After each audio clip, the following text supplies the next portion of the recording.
Hello, and welcome to another episode of Purlfect Pairings. My name is Gayanne, she, her. And my name's Nicole, and my pronouns are she and her. We have a really exciting episode today, but first, we'd like to acknowledge the traditional owners of the land on which we're recording today, the Wurundjeri people, and we pay our respects to their elders, past and present. We acknowledge the often fraught relationship between Australian farming and Indigenous land rights. And we also acknowledge the incredible contribution of Aboriginal and Torres Strait Islanders people to the Fibre arts community over the millennia. Well, what have we got today?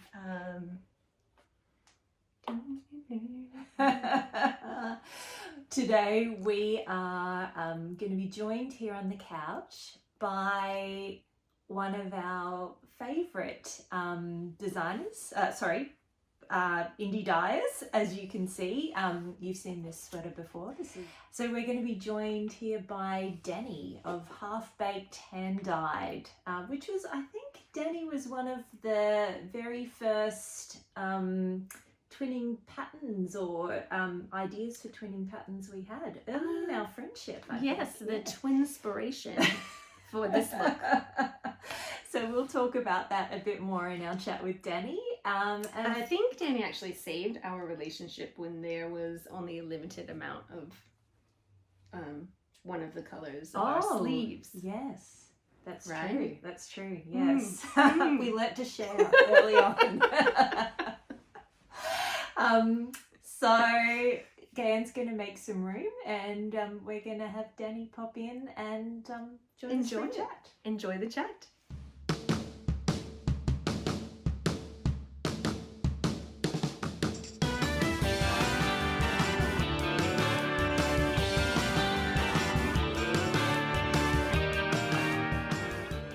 Well, here we are with Danni from HalfBaked HandDyed, and you've just seen her juggling, which is a special skill. Yes. And I believe that there's a bit of a connection between HalfBaked HandDyed, which is a unusual name for a knitting business. Yes.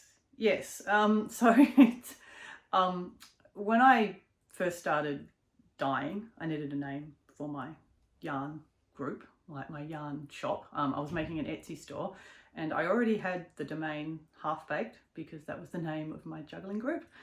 And so we used to make juggling t-shirts, and we made a couple of videos, and it was all under HalfBaked. And so I already had the domain, and so, well, that meant that I already had a name I could use for Etsy, and that meant that but I needed something that was more yarn related. So therefore I added the hand dyed, and it's got like the capital H and capital B for half baked, and then obviously it had to be a capital H and a capital D for hand dyed as one word. So half baked hand dyed. So even though, I mean, it's a sort of a half baked idea to run your own yarn company, but the yarn is fully baked, it's totally cooked to the right amount of time so it's dye fast. But yeah, that's where it came from. So it's not really yarn related, but juggling related. That's fantastic. And so you've been a fibre artist for about 12 years? Yeah, roughly. About 2011, 2012, I started doing half baked. Yeah. And you started off with spinning, I believe? Yeah, so I learned to knit when I was a kid, as a lot of people do. My grandmother taught me to knit, but I was never really into it. I just didn't know what to do next. So I made a garter stitch scarf that went for 20 meters, but then I didn't, what else do you do? So I didn't keep doing it. When I was, I don't know, I was just a bit bored, and so I thought I'd give knitting a go and bought some cheap needles and learnt to knit. That was what I actually did first, learnt to knit. But then I wanted, we lived in a very small apartment, and I needed my partner to sort of be on board with my new hobby. And so I talked him into building me a spinning wheel, like an electric spinning wheel, so that we could kind of be involved in the same hobby together. Because he didn't mind me taking up all the space in our house if he was building projects. So he built me an electric spinning wheel. Neither of us knew how to spin. He just looked up online and kind of worked out how to do it. And then I started spinning, and I loved spinning. It's so relaxing, calms me down. And to me, I always say I don't really knit that much. I don't make that many things. To me, the yarn is the product. that's why I like hand dyeing so much. Once I've made the yarn, it's done. I'm happy for it to go to someone else and be made into some other marvellous thing. And we're happy to be the receivers. Yeah, yes. But yeah, I just, so spinning's perfect for me. I spin, it's made. Here is my beautiful yarn that I have made. And yeah, so I started doing that. And I used to do some yarn swaps on Ravelry. Mm-hmm. And someone sent me KoolAid to dye with. You can dye with KoolAid. It's lots of fun. They've got so many bright colours, and you can just do it in your microwave. You don't need to have special equipment. And so I dyed up some fibre. She sent me some blank fibre, and she sent me some KoolAid, and I dyed it up. And I was like, this is so much fun. It's like combining colours is like the best. And so yeah, so I started dyeing fibre. And after I dyed fibre for a while, I actually did, I went to Bendigo and sold my fibre at one of the first one I went to. That's the Bendigo Sheep and Wool Show. The Australian the Australian Sheep and Wool Show. Yep, that we all love. We call it Spendigo in Australia. Yep, for a good reason, Spendigo. And so yeah, the first year I sold there, I just moved to Melbourne from Sydney. And I had fibre, and I had to fill up my store. I had a bit of sock yarn.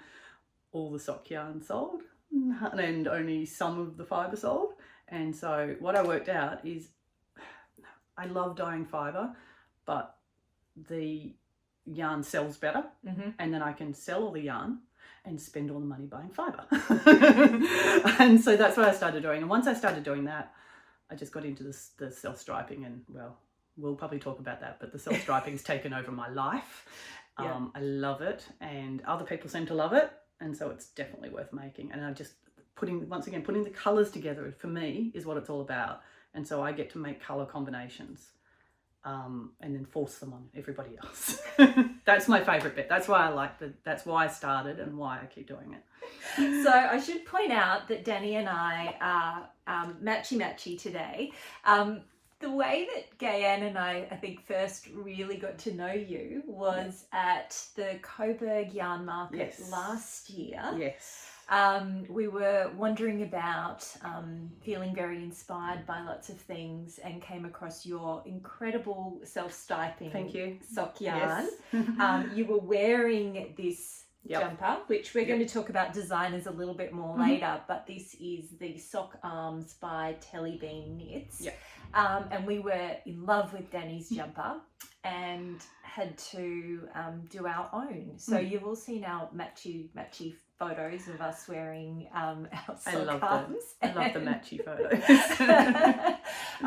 But yeah, so we you were very kind to us. You let us steal a ball and like go and match it up with other because this is yarn from Little Yellow Cat. Is the fairy? Is it fairy bread? Fairy bread. Fairy bread for the main colour, which is a great colourway. Is Little Yellow Cat still dying or not at the moment? She's on at least a pause at the moment, I heard. Yes. Yeah. So hopefully she'll be back, because she's dyed some really fun colours. She really does. And so you guys were trying to combine something with that so that you matched with the arms. Yeah. And as I love to do, we talked about it for quite a while. And were you both going to get this one?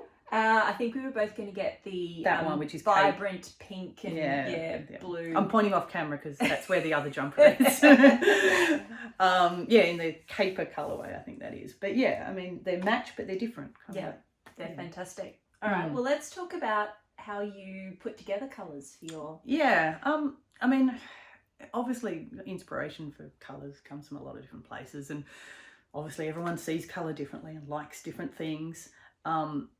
I mean, obviously I'm inspired by things I see in my life, by nature or whatever. But how I actually put colours together is by putting colours together. So I dye a lot of tonal colours as full skeins, so sock yarn and DK yarn that I sell. And when you're dyeing those, you dye bunches of those, 6 or 7 colours, and then I hang them up to dry, and I see them hanging on the clothesline, and I'm like, oh, that yellow and green, that's amazing. Or a customer will buy combinations, and same thing. I go, oh, that's really nice. Like, oh, if you put that and that together, that looks good. And from there, I'll maybe put another colour in or things like that. One of the main things that I do is I use some online swatch making softwares. So the sort of thing where you can put a photo in and then pick colours out of it.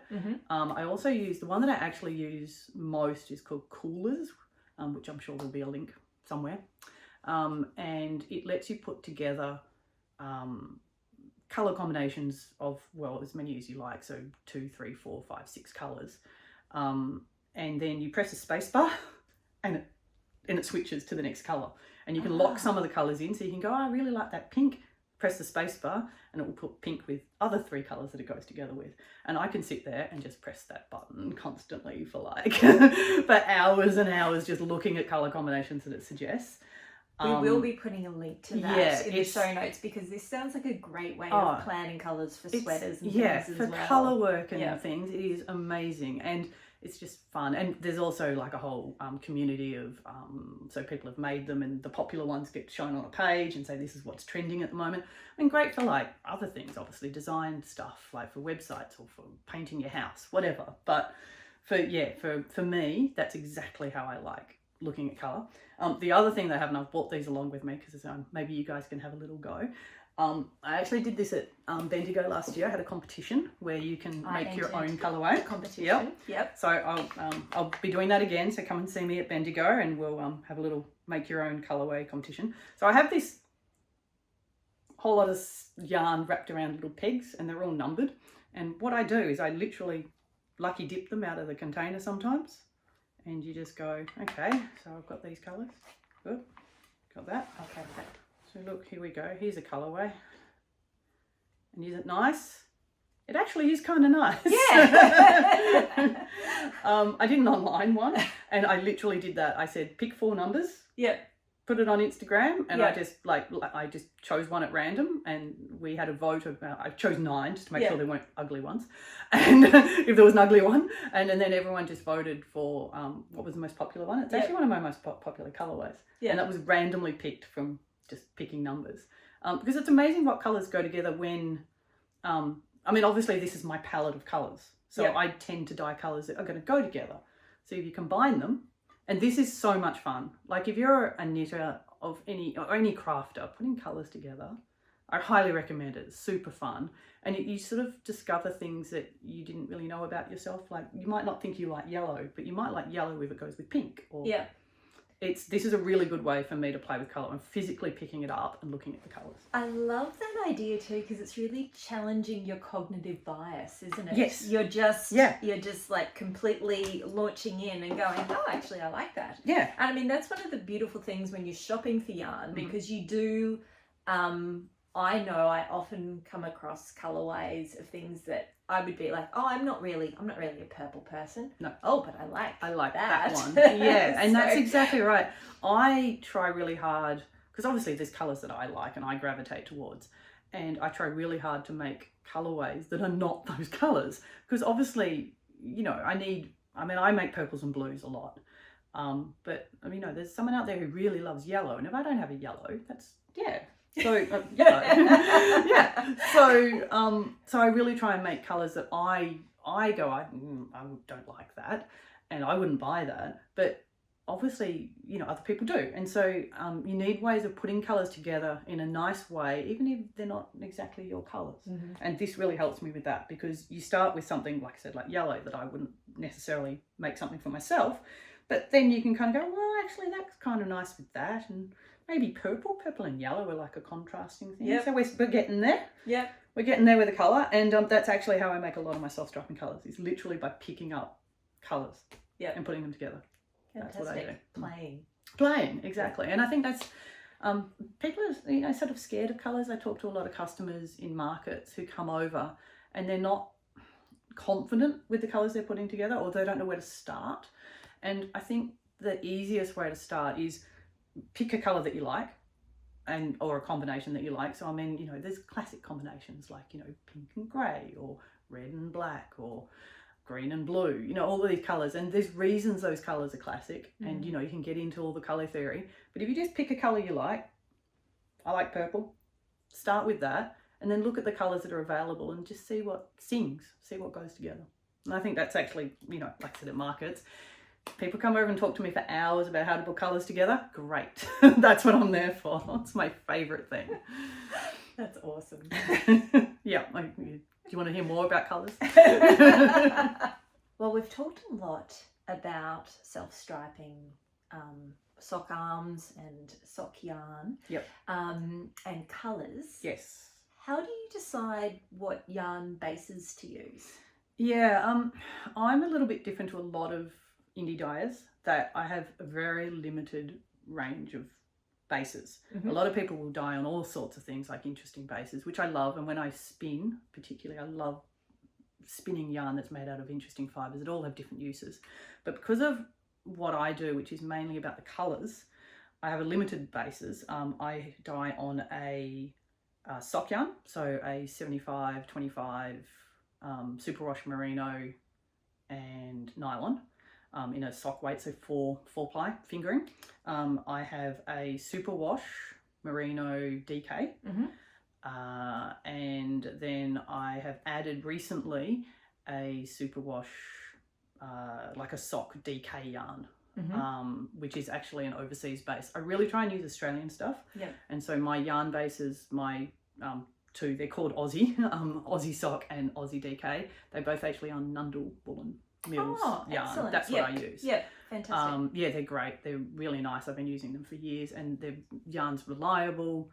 And once again, a lot of people probably don't talk about this, but it's affordable. Yeah. So when I buy it wholesale, and I can actually afford to do something quite expensive, and I have to add quite a lot for the dyeing, because self-striping takes a lot of time to dye. Yeah. And so I need something that is workhorse but nice. It's all about how soft it is. We've got an example here. This is the sock base, so 4-ply, and this is the DK sock, which is the new one. This is an overseas base because I can't get a sock weight DK, like a sock DK in Australia. So what's the difference between a sock DK and a normal And DK? so basically the difference is they've got nylon in them. Okay. Obviously you can make socks out of whatever you like. Superwash merino is fine, but because it's quite soft, it won't last as long. Mm-hmm. And I find without the nylon in it, it's just not as good for socks. Okay. And Because so it's getting a lot of rubbing. it's there, getting a lot of isn't it? rubbing. Yep. And I mean, you can get good fibre blends that don't have to be don't have to have nylon in them. You can get ones that don't even have to be superwash. But I just find for what I do, I want my socks to be easy, fast, last, colour fast, all that kind of stuff. And so having a bit of nylon in there just makes it's an easy way of getting them to be solid and last. Yep. And so that's why I got that specifically as a DK sock weight, as opposed to my other one, which is a superwash merino. But yeah, I try and get Australian stuff. And like I said, they're the main things that I go for. My yarn is mainly for making socks, and so that's why I've got sock weight things. And otherwise, yeah, you can use them for whatever you like. Sock yarn, there's no reason you have to use it for socks. You can use it for whatever you like. These are sock yarns. Yep. Yeah. One of my Fabulous. things is actually about I like using self-striping sock yarn for things that aren't socks. Mm-hmm. Hence the sweaters. Yeah. Would you like to see some examples? I'd love to. Okay, so I've also got the baby sock arms, which I have to show because it's so cute. Look how it's so cute. And these are this is super fast to knit. As I keep saying, I'm not much of a knitter. I don't have that much time to knit, but this is like a third of a ball of self-striping. So you can probably use your leftovers from a pair of socks, and like not even one ball of the main colour. Yeah. So yeah, you can definitely do that. And I really feel quick. like, and one of the things I really enjoyed about using your yarn when I was making my sock arms is I love using different colours. Yep. And I find it really excites me when I'm knitting and I get to change colour. Yeah, and you get to one more stripe. you can do that. Yes. And you can change colour. You're changing colour regularly. It's really engaging as you're knitting. But there's no ends. No ends to likes. Which brings me to my next project, which is one of my favourite ones to recommend to people when they say, because often people come to me at markets and they go, I love your self-striping yarn, but I don't knit socks. But you don't have to knit socks. And this is one of my favourite ones. So this is a scarf. The pattern is Favourite Scarf Ever. It's a free pattern. And basically it's a chevron pattern. so a chevron lace pattern. That's beautiful. And it's one ball. It was knit so that you could see that these stripes are like the same width of stripe as you would get on a sock. So obviously you could make it wider and then you get a slightly smaller stripe because it's super, super long. Oh, wow. So you could definitely make it wider. But yeah, feel it. It's so soft. It is so gorgeous. Yeah, it's really, really nice. And this is a pattern, I mean, obviously you don't even have to do a chevron. You could just do normal stripes, like a garter stitch stripe. And for a beginner, no ends, no changing colours. Yeah. Start, knit, finish. Yep. And this is great for someone who's, knit a garter stitch scarf before and just wants something a little bit more interesting. And it's so effective. Absolutely. In self-striping. And this, you can do this with lots of patterns. Like, you can make all sorts of things. And so one of the reasons that I have started making the DK sock yarn is so that you can make other things. Mm-hmm. So, beanie. Yep. With the, so same idea. And what I've been doing is I've been making a longer stripe DK sock yarn. So I'll show you the examples of that. So you would expect, this is the DK sock. Mm-hmm. This is what I call a short stripe. Yep. So it's got about 6 rows of stripe per colour. And that's similar to what you do. Similar to what I would do on a 4-ply. Yep. And so you get a sock that looks like a sock. DK socks are becoming really popular. Yep. I've never really done it before, but I've started now because people are asking about it, and really quick. Yep. Really, really fast. I think that's probably why they're becoming really popular. Yeah. We all love a quick knit. It's so quick. I just couldn't believe it. Like, I think this took me like maybe an evening and a little bit. Yep. It's super fast, and they're actually pretty cozy. I mean, they're good in under boots and things like that. So I'm actually a bit of a convert. So that's your sort of normal one, and then I've got a long stripe, and so you can compare the two. On a sock, you get kind of a colour block effect, which I didn't make them for socks, but that's kind of actually fun. Yeah. It's not bad. Yep. But what I made it for is then when you do a bigger project, like your beanie, you actually get a decent length stripe on it. If you knit this with the short stripe, you'd probably only get... probably only get 2 rows per colour. So, I mean, that's a good effect as well. But yeah, I made it bigger. And so once again, on a cowl. So this is just a little diamond lace cowl. And yeah, so you get a decent length stripe on it. And that's why I specifically made those. Just as a different sort of... I feel like there's a market for some football colour. Yes. Yeah, I get a few requests for that. Yeah, definitely. Yeah. I must admit I made a few of these DK long stripe ones specifically in sort of more masculine colours. I mean, I don't like to stereotype, but things that, that are more likely a beanie colour, not these iridescent bright pinks and blues and... Which also can be masculine. Yeah, exactly. Well, I mean, how about this one? So people are making, I don't know if you've seen the Centro or Addie's knitting machines that people have been using to make that. Yes. This is actually made on one of those using the long stripe. Ah, fabulous. Yeah, so how much fun is that? That's and of course, a pride beanie. Yeah, that's accidentally. I just like rainbows. But yeah, and so once again, it's great because on one of those machines, you don't have to change colours. Yeah. You just put your yarn on. Yeah, right. Turn the little crank and you crank out Do you have one of those machines? Yeah. Yeah, I bought one basically, I've been doing a local craft market. Yeah. As opposed to a yarn market, which is what I usually do. In my town, I live in a little country town, and they've started a craft market, and I wanted to be part of that to sort of, help the town out and have a bit of something happening in our town. And I can't expect everybody in the town to be a knitter or a crocheter. So I was like, I need a ready-made product so that when people like the yarn but don't know how to knit or crochet, they can still buy it. And so I started just cranking out some beanies in some nice yarn, and yeah, they've been really popular because it's also cold in the Macedon ranges. How quickly do these knit up? The knitting probably only takes sort of 10-15 minutes of cranking. Wow. But there's finishing. To crank it out, because you can feel it's really loose gauge, right? Yeah. But the finishing takes time, because I make a pom-pom because I love pom-poms. Yeah. Everything needs a pom-pom, and so the pom-pom takes as long as making the rest of it. Yeah. And you've got to sew the ends in and put a tag on and all of that. So the whole thing probably only takes me maybe half an hour, something like that. That is a big difference on trying to knit something. by hand. You could definitely knit this pattern by hand as well, because it's just a tube. Yeah. But the yarn takes way longer to dye than it takes to make it's beautiful though. To make the beanie. It's lovely to think that you can do more of these, because people are getting to experience your beautiful hand-dyed yarn. Exactly. But otherwise something that doesn't take them. Exactly. And I mean, I sell at the market. I sell my yarn as well as these, and so when people come along who are knitters and crafters, they go, "Oh yeah, right. That's how it looks." So it's as good as having an example and to make. And so there's one in more plain colours. So same idea, made on the machine, pom pom. They're fantastic. Yeah. So. You know, you might not see these at the yarn markets, but you come and visit me at the craft market, you might see these. Yeah. Awesome. Yeah. And once again, just a good use for the DK yarn.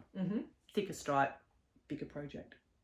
So self-striping yarn is a very, very different dyeing technique to anything I understand. Yes. Okay. Can you give us a little bit of an insight into how you do your self-striping yarn, and what's involved with sure. Everyone always, lots of people always ask about it because it is different.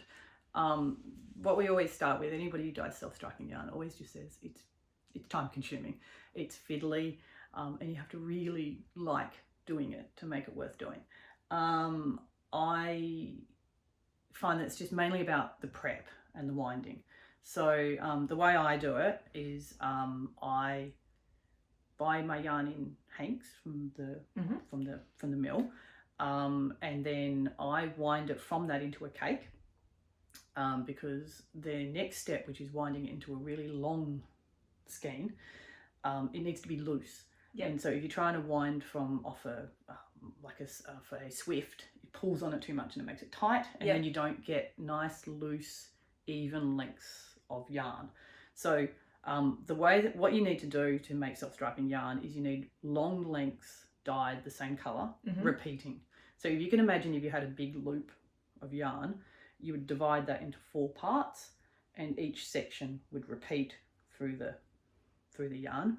But it needs to be really long. We're talking meters and meters.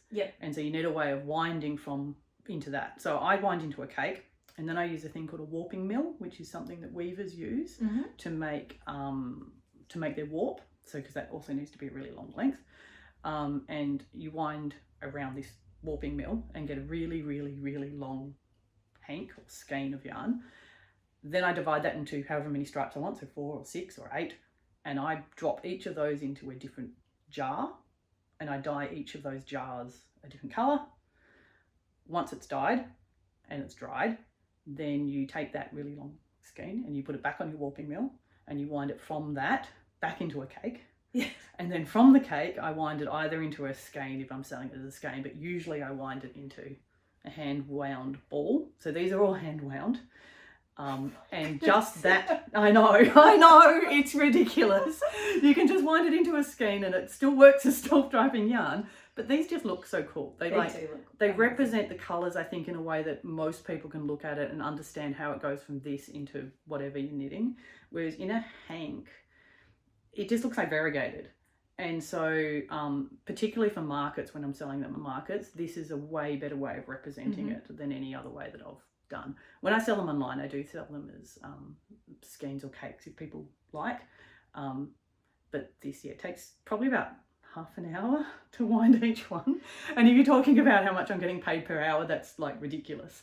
But I'm going to say, folks, Danni's yarn might be the biggest bargain in Australia, having heard the amount of effort that goes into each scheme. Yeah, exactly. So it's a labour of love. It is so a labour of love. Now, I'll just show you the example. So this is, let's have a look at a normal. So this is a normal hank of yarn, which is what you would, buy from an indie dyer. So, this comes usually like this. And you can see how long it is. This is the way it actually usually comes from if you buy them from the wholesalers and manufacturers, and everyone has sort of a standard size skein winder that will wind something about that length. And it's just a way of storing them. It's not really for any other reason. And you store them that way because it doesn't stretch the yarn. doing things like this actually stretches the yarn. And if you store it like this for any length of time, it might change how the yarn is when you knit it. Okay. Yes. I wind my balls really, really loosely to try and avoid that. But it's actually better if you're storing yarn for a long time. If it's going into your stash, it's actually better to have them as a hank, because otherwise when you go to knit it, yarn has a memory. And if it's stretched, when you knit it, it won't necessarily be the same as after you wash it. So that's why you should store it really like that. But if you're going to wind it, may as well make it pretty. Now, this is one of my self-striping schemes that I've brought along.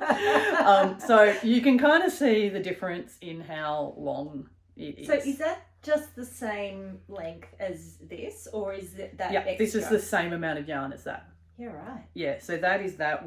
I wind it into a cake, and then I wind it into this massive, massive loop of yarn. Yes. There's lots of different ways of doing self-striping. You don't have to do this loop method. I actually use another method as well, which is you wind into clumps, like little, little, like not mini skeins because it's a repeating section, but yeah, in clumps instead. But this, let's get one length of. So this is one length of colour. So that's how long it is, which is longer than the hank. Yeah. So if you compare that to the hank, it's longer than the hank.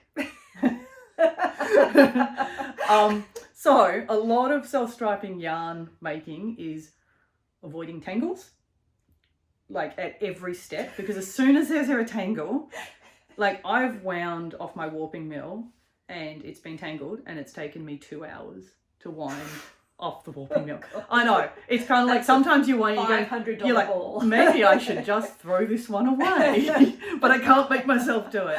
And the other thing to do that it's about is not accidentally splashing colours. So you have to be the kind of person who enjoys being precise. I'm not the most precise type of people. When I dye, I'm not, I'm a little bit slapdash. I just chuck colours in and see what happens. But you have to be, if you get some of this colour onto this colour, the whole scheme's ruined. Yeah. And so all that time and effort you put into it is just gone. And it's so easy to just accidentally, when you're pouring dyes in, just a little splash or something on your hand and then you touch something. And so I've been doing this for 12 years or so, and only now I'm still working out techniques to get better at doing that, so that you get more success rate on your, because obviously every scheme that I mess up is hundreds of dollars down the drain. So but I have got better at it. Definitely gotten better at making it so that most of them come out nicely. And I'm very precise. If one of them has this little splash, it doesn't get sold. What do you do with those? Nothing. Oh, you should sell them as seconds or something. Yeah. Do you want to hear my theory about selling things as seconds? And everyone keeps telling me that I should. Can you over dye them? Some I fix a lot. Okay. I do fix them. I was talking to Heather Maid, who's another dyer, and she actually was talking. We were having a chat about how we fix our self-striping yarn. So some of my one-offs that I make, or test ones, are actually because something went wrong. Okay. And I over dyed a section of it to disguise the fact. So if you get a splash of light pink on white, you just dye black over the top of it. Yeah. You've got a new colourway. Yeah. Sometimes those are the best colourways, and that's what you go with. If anyone's used my teal and grey colourway, Lita, which is one of my most popular, that was a mistake when I first made it. So definitely worked out well for that. But yeah, the seconds one, people often tell me to do that, and what I'm afraid of is that people will buy it, make something out of it, and it will have an obvious mistake, like an obvious splash or something. They'll put it on social media and go, oh, I got this great yarn from HalfBaked HandDyed. And obviously, they probably love it. But someone else will see it and go, oh, that dyer doesn't have very good quality control, because it's very hard to explain when it's out in the world that it's a second. Yep. I have some Woolamize seconds yarn, and they do that. They have an entire section in their store of seconds, sold more cheaply, which is amazing, and they're all beautiful. But if you see those out in the world, do you just go, oh, they're a bit messy. That's a weird colour. Yeah. Why, and that's what I'm afraid of. So I use it to knit my own things. I think a lot of indie dyers are used to using their seconds, which is a bit sad because you never get to use the perfect skeins. And I also, using stuff myself, and I think this comes from being a spinner as well, I do a lot of yarn management when I knit, so I can disguise things easily. And I know other people could do that. They could buy my yarn and disguise the mistakes as well. If you've got a section that's the wrong colour, you can just pull that out and not knit that bit and then, you know, cut it and sew it in later. So there's lots of ways of hiding the mistakes. My quality control, it all goes through my hands. It's representing me. I just can't do it. I can't do it. That's lovely though. It's such a personal thing that it's me. I do all of it. Nobody else does any part of it. It's me out there. Yeah. You don't want, I don't want anyone thinking that I didn't put the effort in. It's the same as you'll not often get knots in indie dyed yarn. And when you get yarn from the wholesalers, the mills, there's like an industry standard. I think it's something like 2 knots per 100 grams, which for me, once again, I don't care. I'll just get my little knot and I'll, you know, tie it off or pull it in or whatever. But when I do my yarn, if I think, you know, as I said, I rewind it 6 times. I'll know if there's a join in it, and if it's a obvious join, I just won't sell that skein, which adds to the cost again. But this is why indie dyed yarn costs so much. It does, but your yarn isn't expensive by any point. It's very standard that is pricing, another. But you are putting so much. I'm putting a lot of effort into it. Yes, it is another thing. When I first started dyeing, that was something I have never had much money, and so when I took up knitting, I was like, oh, this is a cheap hobby. It's like spinning as well. Oh, what a cheap hobby! And no, it can be very expensive if you want to buy hand dyed yarn or fibre, but it can be cheap. It's one of the reasons I started dyeing for myself, because it's much cheaper to dye for yourself than it is to buy hand dyed yarn, because obviously the hand dyers need to have a margin on it. And if you buy that yarn from a store as well, that store also needs a margin. And so like any retail product, the price goes up. Yeah. But for me, one of the things I wanted to do was have it affordable. I mean, it's still, you know, if you're making a sweater out of my indie dyed yarn, it's still expensive, but it's not as expensive as it could be. Absolutely. And that was important to me, which is once again back to why I was talking about buying Australian yarn that is affordable. I don't buy the super expensive bases, because for me that's not what my brand is about. But your yarn is beautifully soft. Yes, like I would not. It is, yeah.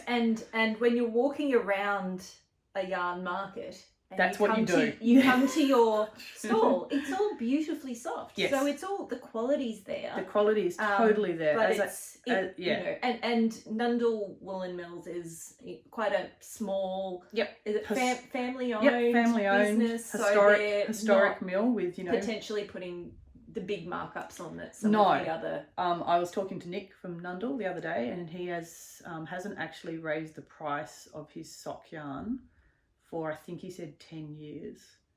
Yeah. And I mean, you know, we all know how much everything's changed over the last 10 years. And he's like, no, it's really important for them to try and keep it to the same price. And same with me. If he's not going to put his prices up, well, then good, I don't have to either. And that is part of my brand. It's very important to me to make it affordable so that you can afford to buy an entire sweater's worth.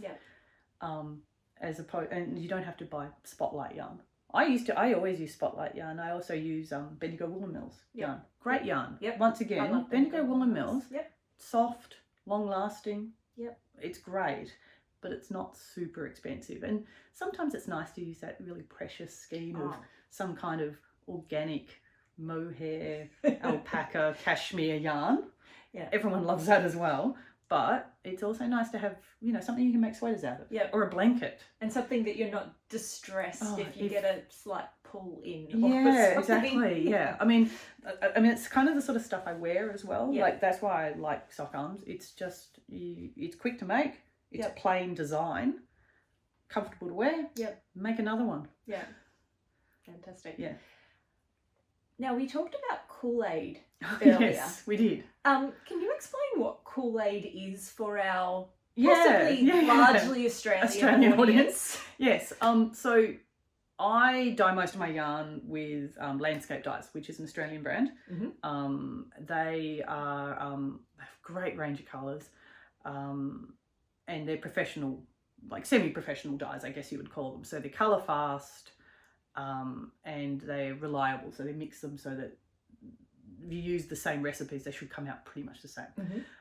On the other hand, though, I love dyeing with food dyes. It's how I started, as I was saying. And food dyes are great because you can dye at home yourself in your microwave. It's food safe. You can touch it. You can dye with your kids. All sorts of stuff. It's great.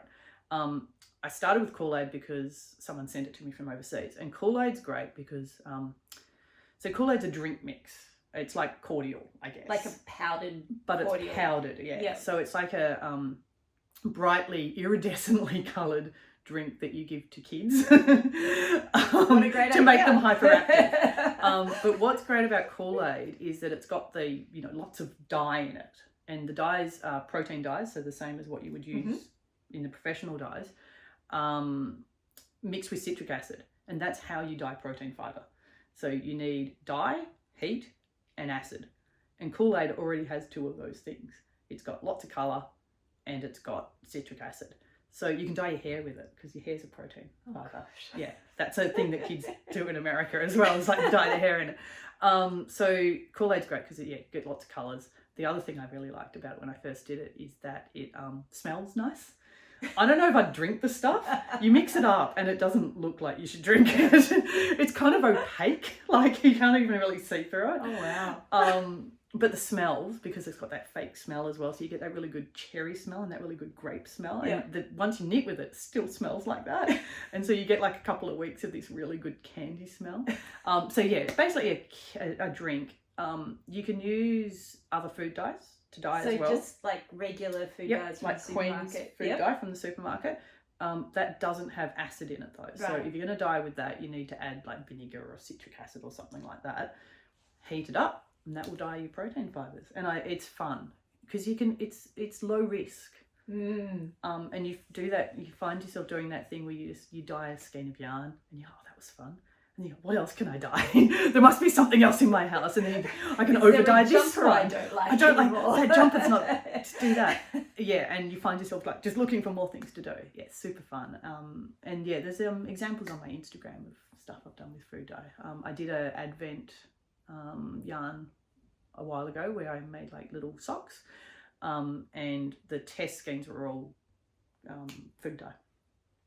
Interesting. Yeah. And I think as someone who's had just a tiny bit of dyeing experience, having a bit of a play around with dyeing makes you really appreciate the people who are actually very skilled at it as well. Because you realise how much goes into it. Yeah, there's a total difference between having a go, which I encourage everybody to have a go at yarn dyeing. It teaches you so much about how things work.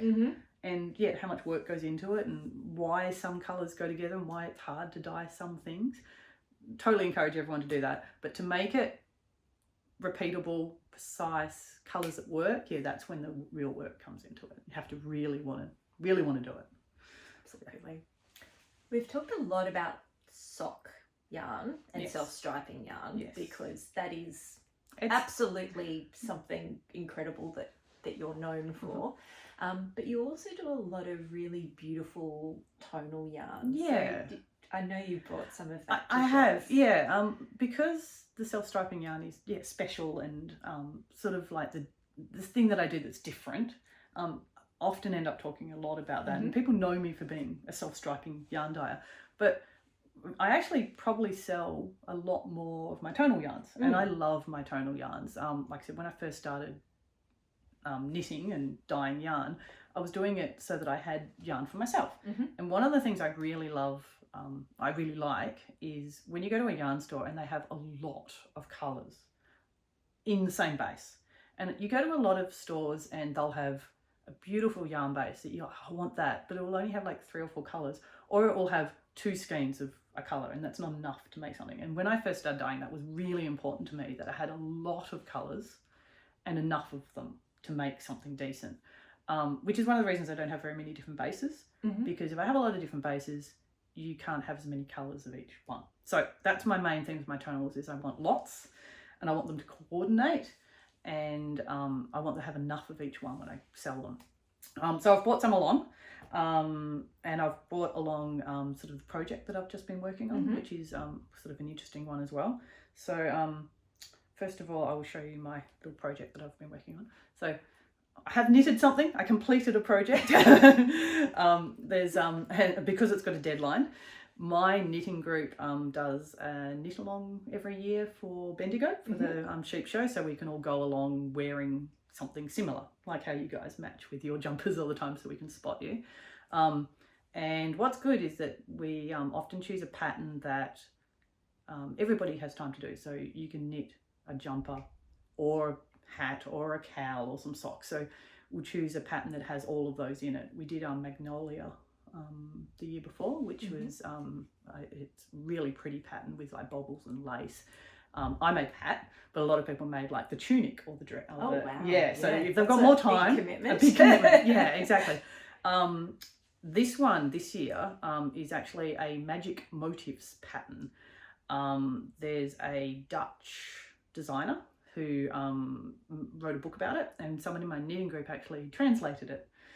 He's a Dutch translator, so so because of that we sort of found out about it. Otherwise it's not it's not that obvious, like, you know, it's hard to find, so we knew about it from that.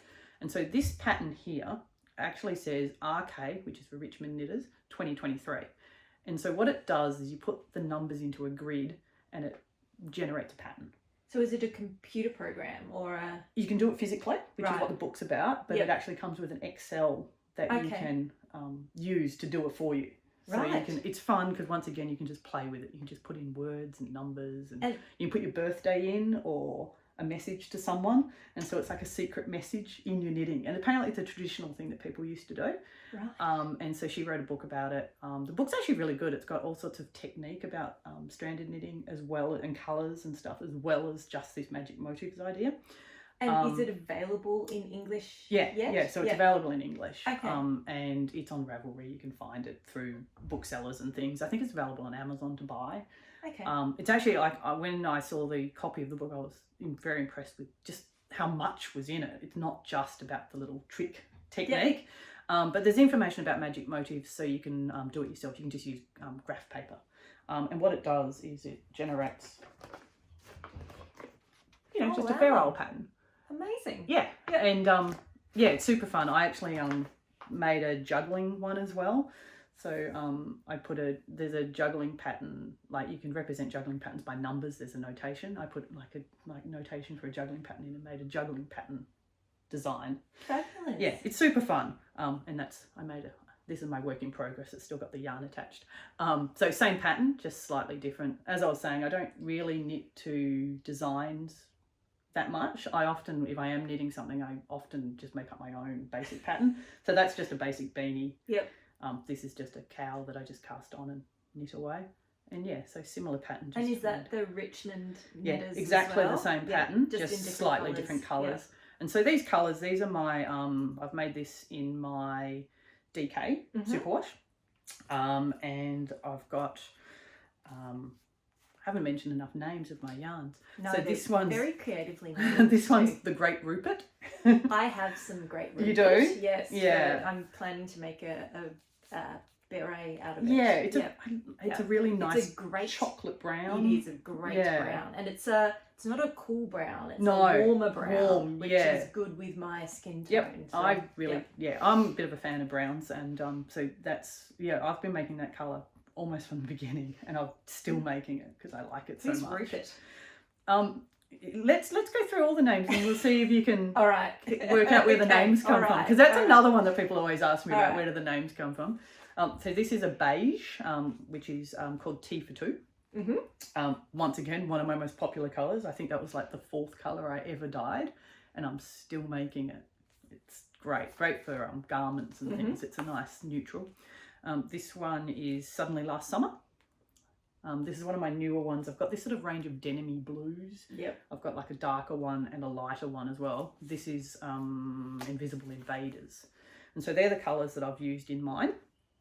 So where do the names come from? Oh, Are they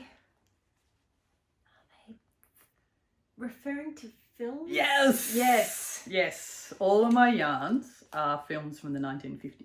Ah, so the names of films, or The names of films. okay. Yeah. I feel like maybe those names were just in. I don't think I've watched any of those films. No. Just maybe in like Yep. the corners of Some of my them- mind. I mean, they kind of sound like films. Like They do sound Invisible like Invaders, films. you know. Yeah. Some of them are more obvious than others. Like I do have Creature from the Black Lagoon. Ah, okay. Yes. But yeah, this is Watch the Birdie. These are sock yarns. I bought some bright colours as well This to contrast. is beautiful. I don't think I've seen this one before. Yeah, this was the other one you were saying. This is another new Yeah. one. This one is called Sissy. And so if Sissy. you're I've heard of the film if you're a Sissy. film- Not Sissy Spacek. no, I have a feeling it might be about like one of the royal families from Austria, maybe. Okay. I can't remember. Most of the films I have not watched. I often check what they're about just to make sure that they're not terrible. Because I called one Oh Dreamland. It's a lovely purple. Yeah. Look up Oh Dreamland. It's not what I was expecting. Okay. It's not terrible, but it's not what I was expecting. And this one's Lola Montez, which is super fun. Fabulous. Yeah, this is one of my most popular colours this year, so I'll have lots of it at Bendigo. These are gorgeous. I don't think I've seen these two Yeah, that before. one's that's my new favourite, I Yeah, think. I've got a green as well that I made at the same time as that one. These All my actually new look quite fun together. Oh, that's as why well. I bought them as a Yeah. combo so that they work Ah. together.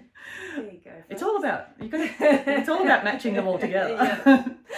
But yeah, Beautiful. super bright, so you'd have to Yeah. be like a confident person to have a sweater Oh, out of that. But Yeah. I reckon it would I work. could totally rock that. Yeah. So yeah, there's some tonals and the magic motifs is super fun. If you can find it, the technique, I'd look it up and just have a play with it. Yeah, it's different. So now might be a good time to talk about some of the other patterns and designers that you really like. Yeah, that I too. like. Yeah. As I said, I often don't knit to a pattern. Yeah. A lot of the stuff I make, because it's about the colours, I actually just like vanilla patterns. I love making like a basic pattern. So the But bead- with interesting patterns. Yeah. And I'll often do this as well, which is, like take something, like take a design, use that, but put it on something else. So, use a technique from something and put it together. But saying that, Tellybean Knits, who designed the sock arms, I really like her work because she does she's got a book that is about just self-striping yarns. Written for you. Exactly. And perfectly, they're for things that are not just socks. It's all full of sweaters, gloves, cowls, What's shawls. that fabulous glove pattern? that she Palmistry. has? Yeah. I love palmistry. Absolutely gorgeous. It's made for self-striping because obviously, once again, it's about yarn management. If you're knitting your stripes on your glove, same as with a sweater, that what she thinks about is how to make the stripes stay the same so that you don't end up with like a big thick stripe on your hand and then like a little stripes on your fingers. So that she actually works out how to manage that to make it work so it still looks like a stripe, which is kind of the hard thing. While we're talking about that, I've actually, just to plug my own, I don't write patterns. I'm not a knitting designer, even though I'll happily knit my own things. But this is actually my sock pattern, which is just called HalfBaked Vanilla Sock. You can find it on Ravelry. I needed something so that when people came to me and asked, oh, I don't really knit socks, where do I start? Do you have a good pattern for a basic sock? So I made my own basic sock pattern. And so very sort of simple guiding through instructions. Yeah. I mean, I it's love not the two-toned heel. Yeah, that's as well. what I That's was- really cute. That's what I was going to talk about. So this, it's a top-down sock. I knit most of my socks top-down. I can do toe-up, but I prefer the top-down. Everyone's got a preference. I'm an equal opportunist sockist. What I do like with self-striping yarn, though, is a short row heel. I actually find that a heel flap and gusset, for those sock knitters out there, that's my favourite heel for myself to wear. But for self-striping yarn, you just can't go past a short row like heel because you can do stuff like this, which luckily for me, the size that I make, I actually don't even need to do anything. This is actually one length of yarn, like of the dye. So that's one stripe of pink and that's one stripe of green. I do take it out though usually. So what I usually do is I usually knit the leg. I pre-wind a length of yarn off so that I can add that in as the contrasting colour, and then I can continue. But if you look at this one, yeah, it actually just continues because it just worked perfectly. So that's my pattern, just a nice basic one. The other one that I always recommend is what I used for this, which is the Fishlips Kiss heel. It looks very similar. It's hard to tell with this because it's one colour, but same idea. It's just a short row heel. And that's a very involved. Have you ever seen the Fishlips Kiss heel pattern? No. It's got about 27 pages, but that's got the whole technique of how to knit a sock. Okay. The heel itself is 4 rows. So don't be intimidated if you go and look at that pattern and go, why is it 27 pages? It's a bit terrifying. But the actual pattern for the heel, 4 rows. Okay. Easy. And it's really easy, really, it's simple and nice. And it's one that I actually recommend it. It does cost a bit of money, a very small amount of money. Yep. Like, I think it's $1. Oh, okay. Yep. Well worth it, because I actually think it's one of the best ones to use if you're a sock knitter. And then what else have I got? Oh, I've knitted 2 things this year. This is my other thing I knit. This is my Twizzler socks, which has got just a little bit of a pattern to it. That's lovely. Yep, and same idea. I've just done a Fishlips Kiss heel on the heel. And this is one that, one for the sock knitters as well that I like to recommend if you're into self-striping yarn. There is a dyer in America called Desert Vista Dye Works. I'm sure she'll be linked below. Yes. I really like her colours, first of all. She makes really good colours. But she also, on her Instagram, has a archive or a highlight, whatever you call it, where it stays. And she gets people to recommend patterns that are good for self-striping socks. Yep. And there are a lot on there. So if I ever want to knit a sock in my yarn, I just go and check out one of the patterns on there. And there's, complicated ones, simple ones, all sorts of stuff. And ones that are obviously good for things that aren't self-striping, but really ones that people have said are good for that. And there was another designer that we were talking about just before with yes. a really quirky name. Quirky, yes, General Hogbuffer. General Hogbuffer is another sock designer that I really, really like. One of is actually, I think, one of the first pairs of socks that I knit is called Dither, which is a stranded one. And so that's where I discovered them. And they have lots of interesting constructions. So ones that are really good for self-striping yarn, where they'll do, like instead of having the horizontal stripe, they'll use the yarn vertically. So you get vertical stripes on your socks. Really interesting. And lots of good other designs. They've got good cable designs and things as well. So if you're into socks and interesting really constructions. Fascinating texture and... Yeah, really interesting. So that's another one that I like. Yeah. Who else do I like? We were talking about Stephen West before as well, because I actually, here's a confession, never knit a Stephen West pattern. Terrible, I know. But so many of my customers do, and they are amazing. Some of the patterns with all of the colours and the way you can learn new techniques by doing one of the knit-alongs, like the mystery knit-alongs, like the shawlography, I think was the last one. Gayanne and I are big Stephen West fans. We both have done shawlography. Yeah, it's amazing. I did the twists and turns last year. Finished that one and ready to sign up again this year. So. Everyone's just the fact that you learn new techniques every time you do it, and then you end up with this, I don't know, like a work of art. Yeah, they really are works of art. And for me, as I've been talking about, how much do I love all the colour combinations? Yeah, you get ones that are subtle. You get ones that are like these bright fluorescent colours. I love it. And putting together kits for them when people ask, it's like it's so much fun because all the colour combinations work. Yeah, it's really good. Yeah. Fantastic. So that's another designer that I enjoy their work. And there were a few other dyers that you said really inspire you. Yeah, see, that's the thing. I mean, like I said, I'm not so much into designers. I'm actually, a lot of the things I knit, I don't remember people's names because I pick the design rather than knit a designer's work.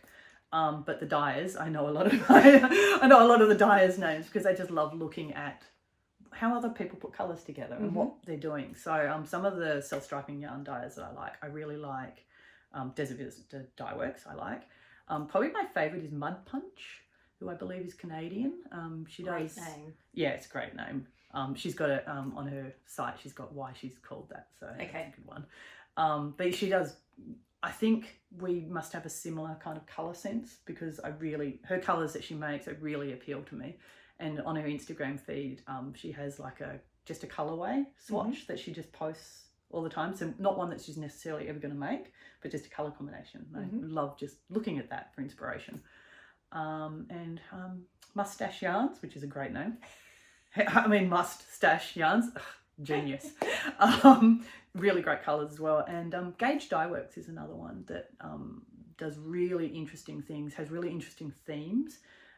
Does one where the stripes represent the distance that the planets are apart in the solar system. Oh my goodness. Yeah. That sounds like some serious maths work there exactly. to work out those. Yes. Yeah. And she's got really good rainbow ones and things. Also, yeah, so that's another one I like. And there's heaps of Australian ones as well. We all know each other because there's not that many of us.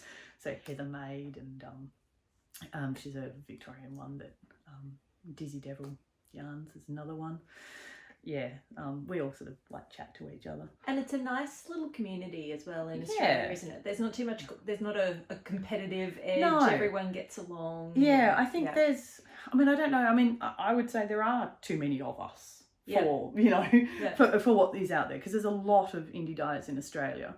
But yeah, the yarn people are quite nice. Everybody gets along, and I think it's that everybody does do different things. Yeah. Even if two people are dyeing self-striping yarn, we're not doing it the same, and we all have different colour sense. So something that, you know, colours that I make, if they don't appeal, well, I'm happy to recommend you go and talk to one of the other ones who do different colours. Yeah, that's lovely. Yeah, it's nice. Yeah. Look at our sweaters. We're fabulous. We're all cozy on the couch now. We always like to talk in Purlfect Pairings about what we like to drink while we're crafting. Yes. What is your pairing of choice? Well, I usually knit and do yarny things in the evening, and so I'm often sitting on the couch watching a bit of TV or Netflix and having a knit or a yarn wind, and so I like a nice cozy drink. Hot chocolate. Lots of other beverages of choice that I could choose, but no, hot chocolate's what I pair with my knitting. Excellent, excellent. And so where can our listeners, our viewers, find you? What have you got coming up in the next little while? Yeah, so there's lots of markets this year. So next coming up is Bendigo. So Spendigo, that's a big yarn of the year. Really looking forward to it. It's like the best weekend. I use it as kind of a holiday as well, so it's fun for me as well. I work, hang out with my knitting group, do a bit of shopping, check out Bendigo. It's great, lovely weekend. And if you need to find me online, I have an Etsy store, and Instagram is where I hang out. So I'm HalfBaked _HandDyed on Instagram, so come and check me out there. And we can always look at Instagram to find out where you're coming up, because you're very good at letting people know where you're popping up next on Instagram. Yeah, I really appreciate. Yeah, it's good, because there's a lot this year, particularly, and it's nice to know who's going to be at all the different markets. So I'll let everyone know. Yeah, because I'm all about that pink. Woo-hoo. Yeah, well, there'll be some of that. Well, this has been so much fun hanging out with you, Danny. Yes, thank you. We love your yarn. Thank you. Obviously. And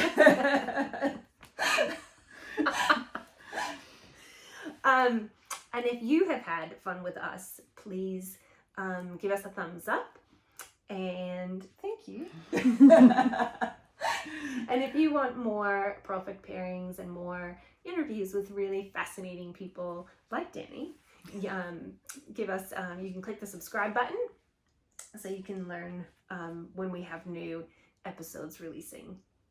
And we love your comments, so please let us know if you've got any fantastic self-striping yarn patterns. Please link to those in the comments as well, particularly if they're not just for socks. We always love to find new ones of those. Definitely. and we love to hear from you. So yeah, please get in touch with us, and we look forward to seeing you again next time. Until then, happy knitting!